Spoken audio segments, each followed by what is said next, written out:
kako ocenjujete današnji posvet?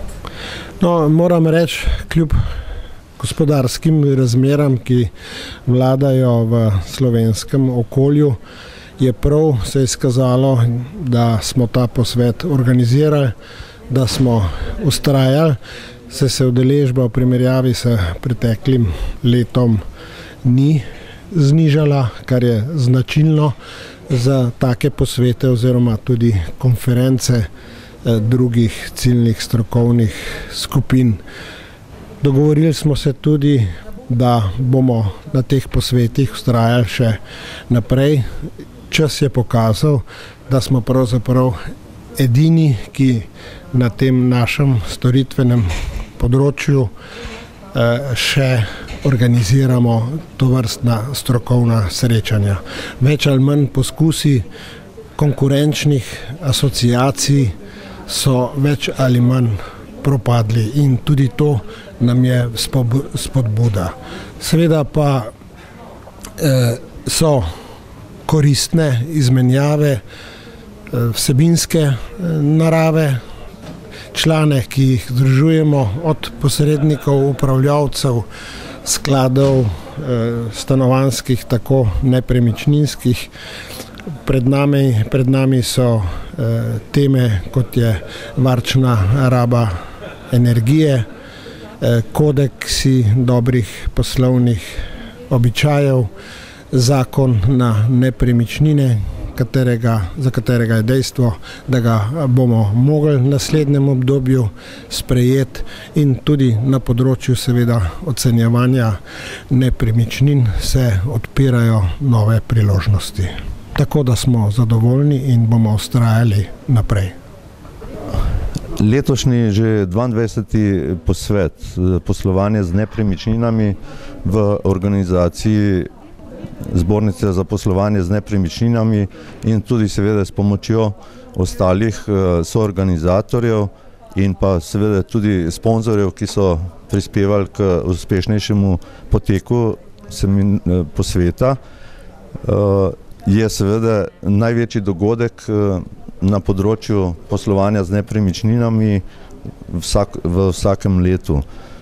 Zbornica za poslovanje z nepremičninami je pripravila tudi dost zanimiv program posveta. Tako je prvi dan so bili predvsem teme iz spremembe zakonodaje, drugi dan so pa potekalo delo v sekcijah. Pozdravljeni, Branko Potočnik, nepremičninska družba INSA iz Maribora in pa sem tudi predsednik Združenja družb za nepremičninsko posredovanje. Posvet mi je zelo všeč, mislim, da smo kar nekako uspeli vsaj v tem drugem delu, kar se tiče nepremičninskih posrednikov, doseči to, da izvemo res te zadeve, ki nas kot posrednike zanimajo, in pa seveda, da posredniki dobijo tudi neke odgovore na svoje vprašanja, da dobijo nekakšna pojasnila, kako v praksi torej sploh delati, in seveda v teh kriznih časih, takšnih kot so zdaj, da nam to vse skupaj tudi olajša samo poslovanje in pa seveda omogoča, da se poskušamo posvetiti mogoče kateremu drugemu delu več, kot pa zdaj reševanju nekih težav z, ne vem, posredniškimi pogodbami, splošnimi pogoji, fiduciarnimi računi in tako dalje. Spoštovane gospe in gospodje, lepo pozdravljeni tudi v imenu Gospodarske zbornice. Rekli so mi oziroma svetovali, da naj bom umirjen in odmerjen, ker tega okolja ni treba v tem trenutku nič posebej kuriti, zato ker ste baje že dovolj zakurjeni, ogreti, in tema, ki jo imamo v naslednji uri in pol, kot okrogla mizo, nas bo prav gotovo tudi zelo ogrela. Zato dovolite samo nekaj uvodnih pozdravnih besed in misli o tem, kje trenutno je slovensko gospodarstvo in slovenska družba in kaj mislimo, da bi bilo potrebno narediti. V letu 2011 bo kljub temu, kar preberete v javnih medijih in kakršno je javno mnenje, Slovenija, kar se izvoza tiče, presegla leto 2008. To se pravi, izvozni del slovenskega gospodarstva je v letu 2011 ujel najvišji trenutek slovenskega gospodarskega razvoja.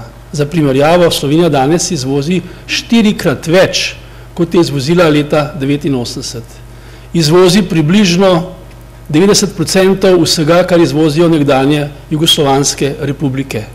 Na prebivalca Slovenija izvozi približno 4,5-krat več, kot izvozijo ta trenutek v Grčiji in še enkrat več, kot izvozijo v sosednji Italiji.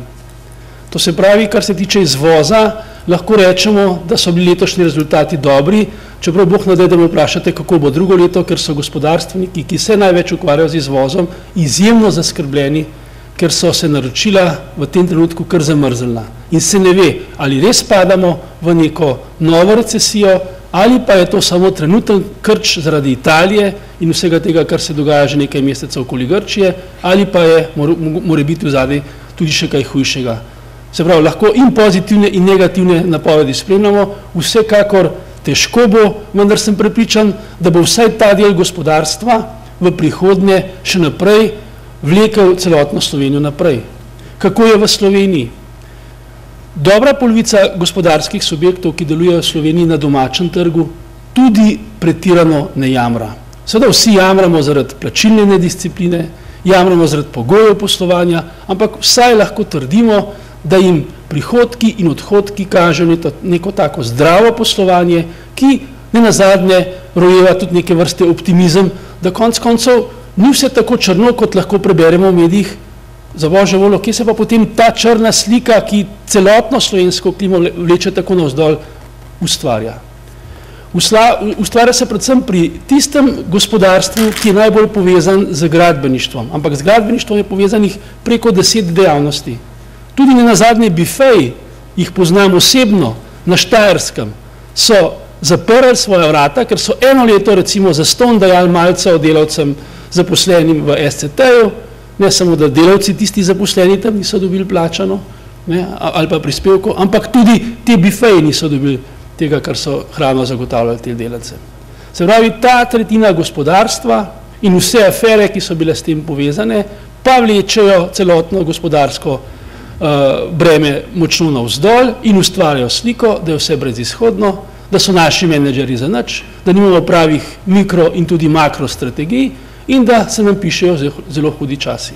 Pa da ne bo pomote, lahko se nam pišejo zelo hudi časi, vendar ni nujno, da bi se nam ti hudi časi tudi dejansko prikazali.